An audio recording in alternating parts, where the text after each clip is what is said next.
Hello, welcome back, and thank you for tuning in here. This is a long-standing video series on A Course in Miracles, and well, welcome. So, what you have probably gathered, especially if you're a student of the course, is that all of the emphasis in A Course in Miracles is on the mind. That is very, very deliberate. And my hope is that in listening to this conversation today here, that you'll come away with some added clarity in your mind about why mind training is so critically important. And my hope is that you'll be inspired to take the lessons that occur to you along the way here and put them into practical application, put them into practice in your daily life. That is where the real learning takes place. When we apply these ideas, our experience proves to us that these ideas are true. In essence, we prove it to ourselves. So, why the emphasis on mind? Well, that's where healing is necessary. We don't see things as they are, and this course is all about our correcting that perception, turning it right side up, writing it so that we may see things as they really are. At that point, truth dawns of itself. And that is known as enlightenment, awakening, the final realization, realization of God, knowing, all kinds of different terms. That experience, of course, is beyond all of our concepts, including language. So here we are using language and a pixelated image of a middle-aged man from Arizona on your screen, which is all this is, by the way.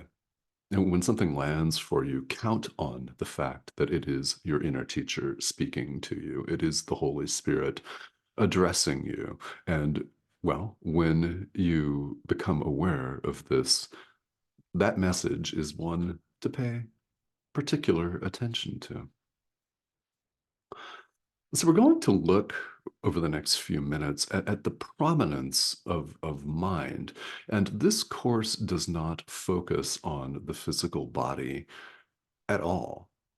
It does not focus on objects that appear to be outside us, nor does it pay any attention to all of the concepts and trappings of so-called life that we've invented in the world, like our jobs, like our houses, our prestige and social status, if any, money, things like that. It's not concerned with that. It's concerned with healing the mind.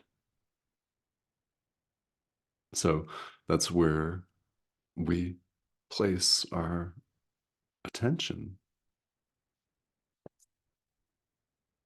So, something that is very important for us to understand is that the world that we appear to inhabit, everything that appears to be outside of us, like this room, your house, your building, if you're in one, and if you're watching this on a mobile device and you're outside, the sky, the place where you are, mountains, oceans, and trees, everything that we see here in the world, including the physical bodies that we see, that we appear to inhabit, all of it is illusion.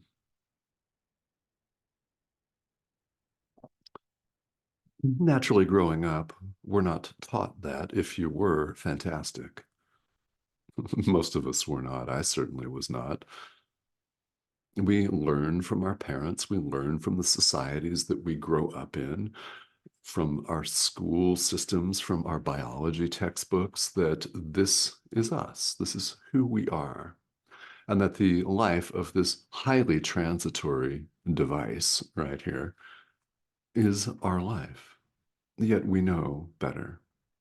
We do. We know differently, and so do you, or you would not be here. Now, I often say this, but it needs to be said again and again and again. We all know, and you are on the spiritual path. This video series is all about spirituality and A Course in Miracles. So you are clearly on what we call the path. You have heard the call of our inner teacher to awaken. Welcome aboard. The world that we see, that we appear to inhabit, is illusion. In fact, it's a symbol of separation, and it's a symbol of death. Hmm.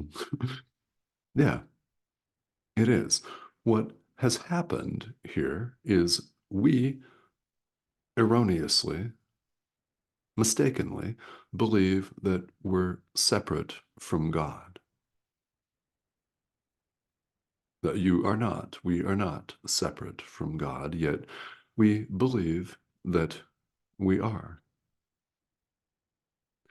which produces unbearable chaos in the mind. Deep, deep seated guilt, fear.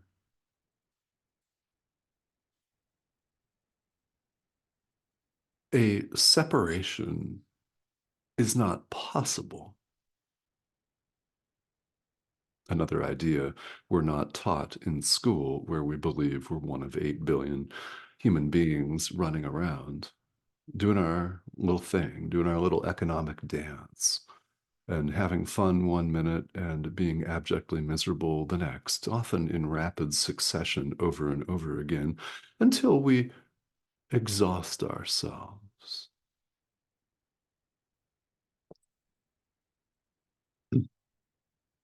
We can't separate ourselves. If we could really separate ourselves from the mind of God, we would die. That's impossible.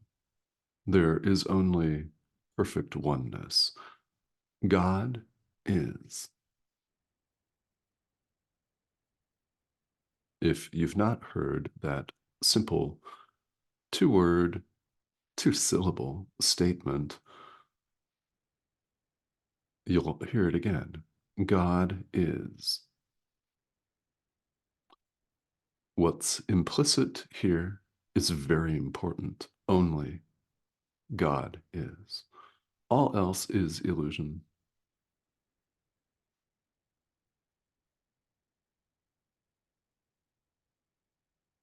All of it. So, what do we do with this? Well, what I invite you to do is give it all over to your inner teacher. Allow your inner teacher to reinterpret everything for you. And I invite you, to the extent that fear crops up here, which is bound to happen, it's quite natural on the path, as we let go of our identification with the ego, fear is bound to arise.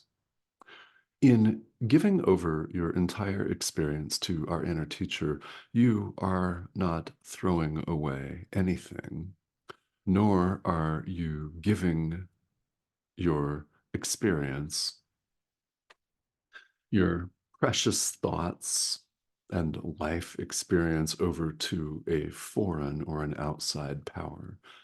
There is nothing outside you. The Holy Spirit is part of our mind, that part of our mind that knows who and what we really are, and will show us if only we let it. So let's let the Holy Spirit show us. There is nothing outside you. This world that appears outside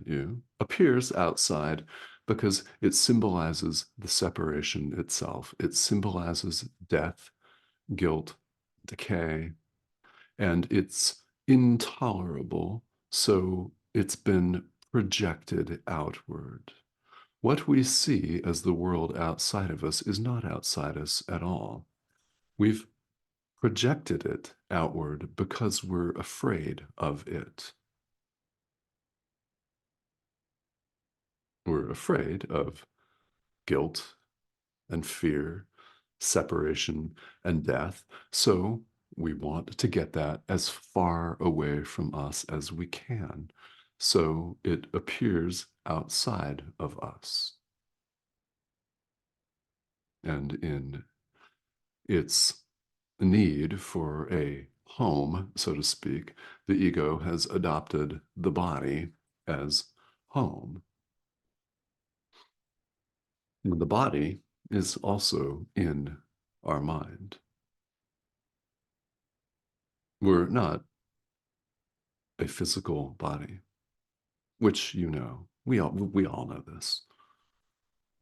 No, you don't hear people running around, walking down the street or at the grocery store saying, "Oh, you're not a body. You're free." Yes, you're not a body. You are free. You don't hear people proclaiming that. Yet it's true. And if these ideas seem radical to you, great, good.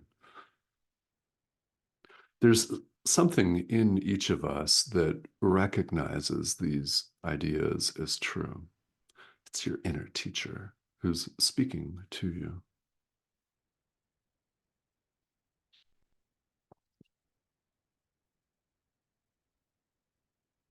So, this world is total chaos.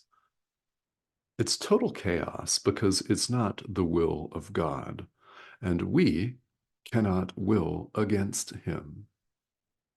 And therefore, this world is completely out of control. Our attempts to control and manipulate it are all completely misguided and completely futile. They don't work. Everything seems to obey absolutely no laws at all. So we've invented systems like Newtonian physics and things in an attempt to explain the dream. What's really going on here is has nothing to do with the dream at all. We've dreamed all of this, and we've come up with very, very, well, what we call erudite and, well, tested, empirically tested, evidence based, all kinds of things to explain the dream. And does it explain the dream? Sure, it explains the dream. We've made it all up. That's what is really going on. We've made this up. Does that resonate? If not, that's absolutely perfectly fine. The thing to remember here is this is a pixelated image on your screen, and no one is in charge of you except you, your own mind. A Course in Miracles is a self-study curriculum. What you see on this device is just a guide, but that's all. We don't have any control over this world because it's not the will of God. It's completely governed by chaos, and everything is wildly in flux at all times. We suffer mightily one minute and we feel great the next, and it just goes back and forth. Back and forth.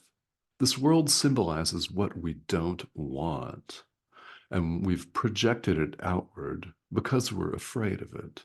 So we don't want chaos. We don't want warfare. We don't want separation and death. That is intolerable to the mind, which also has in it salvation, joy, love, perfect oneness in the mind. The mind has all of that and can't handle all of the separation drama, so it projects it out. Just as we do when we lash out and blame someone, it is the same thing going on. When we feel a feeling of rage or guilt or anything that is not wholly joyous, our natural habitual tendency is to get it out as far away from us as we can. And then it becomes someone else's fault. It becomes a political party's fault. It becomes the government's fault. It becomes the fault of the weather or the streets that are in need of repair. Whatever it is, we put it outside of us. This is projection. It's what we all habitually do. So enter a course in mind training that, first of all, produces some discussion and gets us to think about this situation and how we go about setting that aside. We have to be aware of the problem before we solve it. This is true of all of life. So why wouldn't it be equally true in spirituality? So here's the thing. It looks like we don't have any control over anything, yet we do. Playing the victim? Well, only you would know if you are. We all have from time to time. We tend to look at this world and think, okay, well, this is out of my control. It sucks. There's nothing I can do about it. Well, it is chaotic. It's nothing. And there's everything you can do about it because you retain control of your mind. You retain control of your mind. How? The faculty of decision making. You can choose. You can choose. What practically this looks like is we have only one choice, not 8 billion choices, one, between exactly two items: love or fear, God or the ego, truth or illusion, light or dark, self with a capital S, little ego self, written with the lowercase s.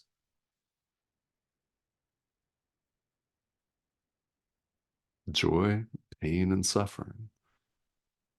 That's the choice that we make in the present moment.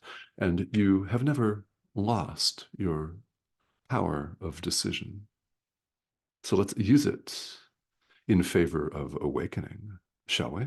Your mind is that powerful. It has made this world. It can set it aside. You can unmake it.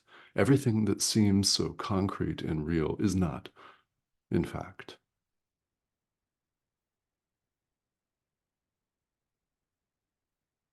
So nobody said that this course was, well, dull, right? Because here's the deal. Here's the deal. I'm not sure at all what your background is. And in fact, it actually makes absolutely no difference what your spiritual background is, what religion you have been raised in, if any, right? Your spiritual religious background doesn't matter. Your age doesn't matter. Your gender doesn't matter. Your country of origin or residence, ethnic group, politics, none of that makes the slightest difference at all. This course is a self-study curriculum, and you're here because you have recognized the call of our inner teacher. You are. This can't be stated enough, in fact.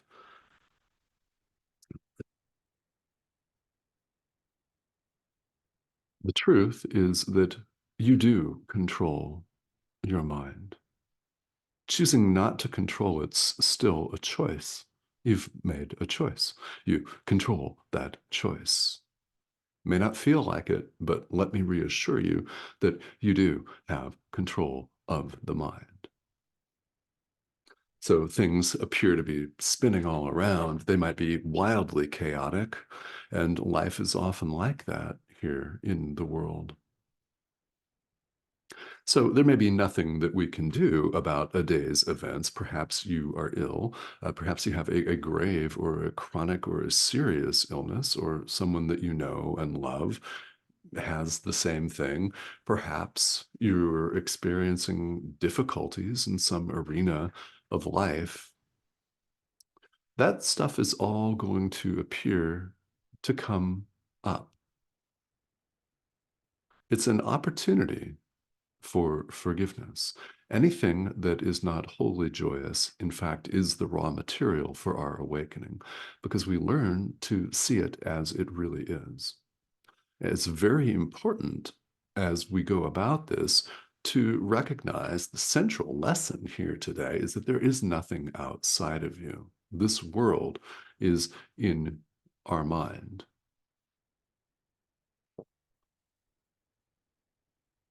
We're invited to release our grasp, our iron fisted grip on attempting to control reality. Right? We only call it reality. None of this is our reality in truth. So we're invited to let go of all of our attempts to manipulate and orchestrate it and just accept truth just as it is. Learn to see things as they really are, including ourselves, our brother, everything in the world, and the world itself, just as it is. We bring our perceptions, our entire experience to the Holy Spirit, and in the process, we learn to see truly, and we relinquish our investment in the world as we've projected it. It doesn't mean don't go make money. If you're scheduled to go to work today, please go. This doesn't mean that we check out and act completely irresponsibly. It doesn't mean that at all. It is 100% possible and necessary to function normally here in the world. Although you may not consider yourself normal after several of these conversations, which is good, no problem. But we show up and we do our thing. Why? There are people out there that will relate to this communication mechanism. This is a form that we can relate to without being plunged into a deep existential panic. It looks like a middle-aged man from Arizona. That's what it looks like. It certainly looks that way to me. The middle-aged part, after all, you know, because nothing lasts. It's always changing from one minute to the next. And anything that changes in any way is not of God. God is holy and completely 100% constant and eternal. So are we, which means that this isn't us. All right. So, as always, there has been a lot said. There always is. You deserve nothing less than this. So, a couple of words as we wrap up here. It is very, very tempting for all of us to spend a lot of time, especially when you're first starting out practicing A Course in Miracles. When you're new to this material, we all want to use that iron gripping mind and grasp everything completely and totally on an intellectual thinking basis. So some of you may find that quite easy, and many find it almost impossible. That's by design. This so-called rational, intellectual thinking mind that we cultivate in the world and adore and bow down to and worship and worship again and again can only take us so far. Remember, at the outset, we looked at the notion that the real learning here with this material is in the practical application of it. That's where we prove the truth of these ideas to ourselves by applying them. Here's the thing about the intellectual thinking mind and practical application. You don't have to fully grasp the ideas before you put them into practice. Grasp only this idea, if nothing else. Love is real. Only God is, and only your loving thoughts have any reality at all. What's the appropriate response to someone who issues a call for love? To extend love. Extend love to your brother. How do you do that? Well, it depends on situations, of course, because all of our lives look differently. That is an outward appearance only. The real content, the essence of everything is exactly the same. What we see with all of our different lives, with our different ages and genders and countries of origin and all that, are only shifting outward forms. The content's exactly the same.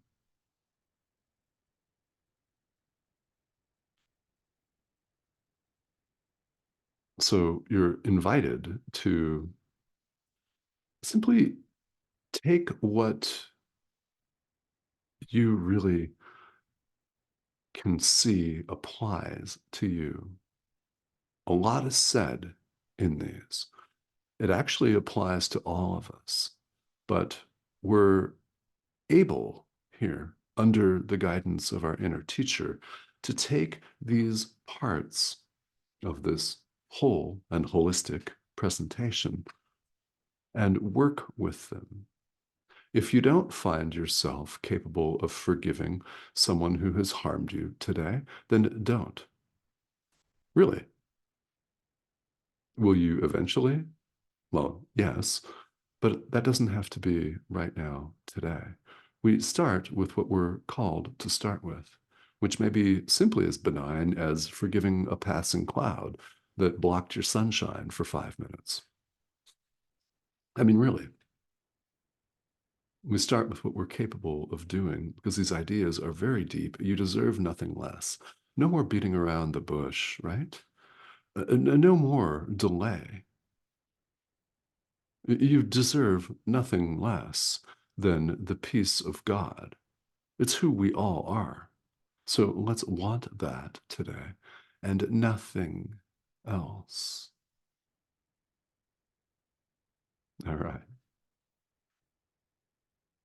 So, as always, it's inevitable that you'll experience moments of questioning here.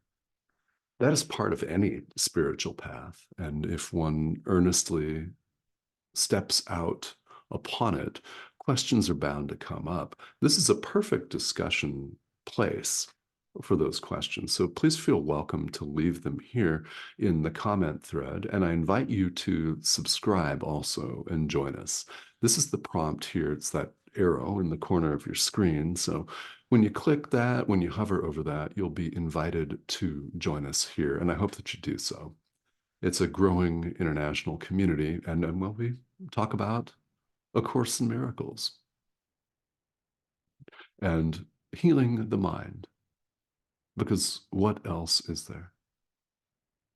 All right. Thank you, as always, for tuning in. I'll see you soon.